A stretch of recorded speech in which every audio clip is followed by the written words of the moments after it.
Oke, satu, dua, tiga. Oke, selamat siang atau selamat malam buat teman-teman mahasiswa profesional. Jadi, hari ini kita akan membahas perkuliahan setelah UTS ya, karena mahasiswa profesional saya itu ada 3 ya semester ini ya. Nah, kita akan membahas tentang HR strategi. Jadi hari ini kita akan membahas hal-hal yang lebih best practice ya. Jadi langsung kepada study case-nya. Nah, di sini kita akan pakai PT Astra International, Hyundai dan juga Toyota. Nah, dari semua tentang framework ya atau mungkin evaluasi tentang HR strategi. Jadi HR itu kan tujuannya adalah untuk bisa mensupport bisnis sistem ya, bisnis goal ya, atau target KPI dari semua karyawan. Nah, jadi menilai dan meningkatkan kinerja perusahaan itu dapat dilihat dari goal dan strategi perusahaan. Jadi adanya HR itu fungsinya adalah untuk mensupport bisnis gitu ya. Jadi HR itu tidak bisa bekerja sendiri. Karena apa? Dalam high performance work system ya, atau sistem kerja yang sangat tinggi performansinya, maka outcomes dari each employee, outcome artinya output ya, keluaran ya dari setiap masing-masing pegawai dan juga work group atau divisi ya, itu berkontribusi langsung terhadap tingginya performansi seseorang tersebut ya. Nah, ini mengutip dari Anue, Hallenberg dan Begerhard dan juga PM Wright terkait Fundamental of HR Management atau dari McGraw-Hill. Jadi dari buku ya.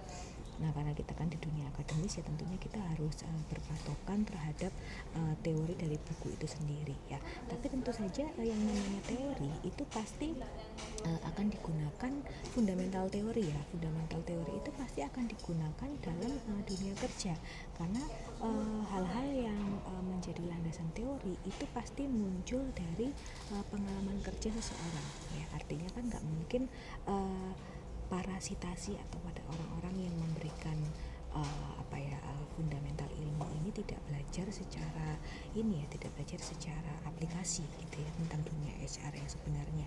Nah, kita next akan membicarakan tentang ini. Ini ada beberapa gambar ya.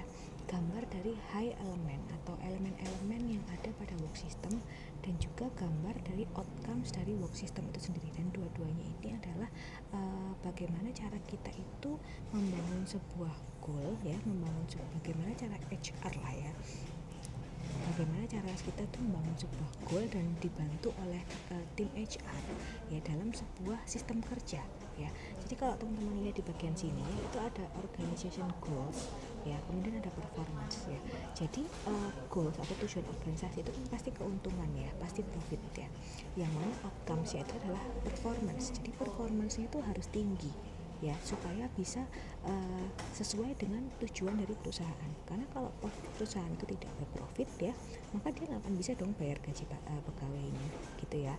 Nah, kemudian antara input dan output ya, tujuan dan juga outcomes ya, di antara proses atau sistem di antara kedua ini tentunya akan ada elemen-elemen supportnya ya. Elemen supportnya yaitu adalah sistem informasi ya, kemudian juga struktur organisasi ya, kemudian juga ada task design atau job desk, kemudian juga ada reward system ya atau penggajian, kemudian lembur, kemudian insentif, itu semuanya masuk dalam reward system. Dan juga people, yaitu seleksi, training dan juga development ya. Seperti yang sebelum UTS kita bicarakan tentang development, bahwa setiap orang itu sangat membutuhkan training, karena training itu adalah orang-orang itu butuh sebuah wadah untuk bisa mereka itu lebih berkembang ya, baik secara soft skill maupun secara hard skill. Nah, kemudian kita bicara tentang keluarannya ya atau outcomes-nya. Jadi masih terkait dengan work system. Nah, di dalam work system ketika seseorang itu mendaftar pekerjaan ya, itu otomatis dia akan mendaftar pekerjaan yang dia interesting, yang dia inginkan, yang dia itu berniat dengan pekerjaan tersebut ya. Namun setelah dia masuk ke dalam circle perusahaan ya, mengenal adat budayanya, mengenal job desk-nya, job design-nya seperti apa. Nah, apakah karyawan ini itu satisfied? Apakah karyawan ini puas ketika dia sudah masuk ke dalam circle dunia kerja tersebut? Parameternya apa ketika seseorang itu puas atau tidak? Parameternya adalah absensi dan juga turnover ya. Absensi karyawan dia sebulan itu dia masuknya berapa kali, atau sebulan itu dia sakit berapa kali ya. Kemudian turnover, keluar masuknya seseorang dalam perusahaan. Keluar masuknya ini bukan keluar masuk ke kantin atau apa ya, tapi keluar masuk ini apa, resign atau kemudian masuk lagi karyawan baru di perusahaan tersebut ya. Karena turnover itu adalah juga target seorang HR yang atau perusahaan yang sehat itu pasti turnovernya tidak tinggi ya. Karena kalau turnovernya tinggi artinya ada permasalahan dalam perusahaan tersebut sehingga membuat karyawan itu nggak betah gitu. Pasti ada permasalahan di perusahaan tersebut yang membuat karyawannya itu keluar masuk. Oke, dan keluar masuknya karyawan itu akan berpengaruh terhadap cost, biaya ya, karena rekrutmen itu juga membutuhkan biaya. Meskipun rekrutmen itu adalah pekerjaan salah satu divisi HR, tapi memberikan tunjangan ya kan, memberikan uang pesangon itu bukan biaya yang kecil gitu ya bagi perusahaan ya kalau seseorang resign. Nah, kemudian dalam work system ini, dalam sistem kerja ini ya, namanya perusahaan membuat sebuah produk itu tentunya harus high quality. Jadi membuat sebuah produk yang high quality dibutuhkan inovasi dan juga dibutuhkan knowledge, pengetahuan ya.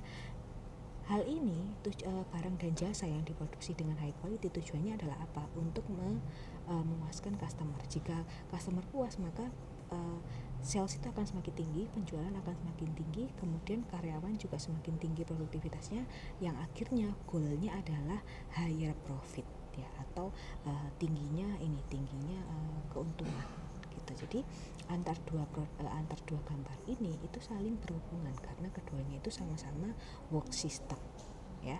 Jadi untuk bisa mencapai tujuan maka diperlukan performance ini juga tujuannya adalah high performance ya, performance yang tinggi untuk meningkatkan sales, yang mana sales ini tentu adalah tujuan dari organisasi. Jadi ini saling berhubungan. Oke. Nah, kemudian kita bicara tentang gambar yang selanjutnya ya, figur 10.1, yaitu step-step dalam proses manajemen performance. Jadi ada yang namanya kalau kita bicara tentang performance manajemen ya, atau proses cara kita untuk memanage sebuah performansi dari sisi HR ya, maka dibutuhkan strategi. Jadi strategi performance management itu tujuannya adalah untuk membantu organisasi mencapai tujuan bisnis dengan mengintegrasikan perilaku karyawan dengan tujuan organisasi. Manajemen kinerja mendefinisikan apa harapan karyawan terhadap organisasi. Nah, jadi perusahaan itu boleh-boleh aja dia itu meningkatkan mau meningkatkan sales atau mau meningkatkan performance dalam sebuah perusahaan, tapi karyawannya ini mengharapkan apa terhadap organisasi tersebut. Jadi harus ada hubungan timbal balik gitu ya.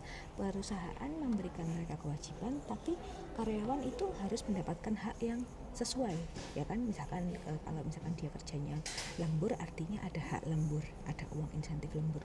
Atau kalau misalkan karyawan itu bekerja lebih tinggi dibandingkan timnya, maka dia mendapatkan insentif yang lebih besar gitu ya. Jadi kan adil gitu ya.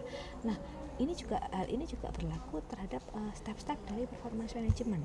Jadi step yang pertama yaitu seorang HR ya. Ini cara seorang HR atau strategi seorang HR untuk menghitung performansi manajemen dari karyawan-karyawan yang ada di divisinya ya. Jadi yang pertama adalah define performance outcomes for company, division and department. Jadi namanya perusahaan sudah punya goal ya, sudah punya tujuan gitu ya, sudah punya targetnya kita saat ini misalkan 5M gitu ya, misalkan sebuah startup targetnya 5M ya. Nah, jadi si HR ini sudah mendefinisikan bagian divisi A outcomes-nya harus apa, performance-nya harus apa, KPI-nya harus berapa. Kemudian departemen B KPI-nya harus berapa, performance-nya harus kayak gimana ya. Contohnya juga misalkan nih divisi sales pasti beda dong dengan divisi audit ya kan. Jadi outcomes atau performansi dari setiap divisi itu sudah di-define dari awal, sudah dideskripsikan dari awal. Nah, kemudian step yang kedua yaitu develop employee goals, behavior, dan action to achieve outcome. Jadi ini berhubungan dengan action plan ya. Jadi kalau sales misalkan contohnya, action plan-nya harus apa? Setiap minggu harus ketemu minimal 10 nasabah prioritas misalkan ya 10 nasabah besar ya. Kemudian kalau tim audit ya, tim audit berarti targetnya adalah setiap minggu mereka harus menemukan 20 berkas yang didetek melanggar peraturan. Nah itu adalah KPI gitu. Jadi di develop tuh, jadi sudah di-define dari awal employee goals atau target-target setiap karyawan itu seperti apa di setiap divisi ya, untuk achieve outcome tersebut, karena kan kita pengennya outputnya yaitu high performance. Nah pada step 3 ya, provide support and ongoing performance discussion ya, jadi dilakukan meeting ya. Jadi makanya kenapa teman-teman itu kalau misalkan nanti kerja pasti akan ada yang namanya rapat koordinasi, meeting bulanan, dan kadang-kadang bos kalian itu juga pasti namanya rapat koordinasi ya, atau awal tahun ada namanya kick off ya, penentuan target ya.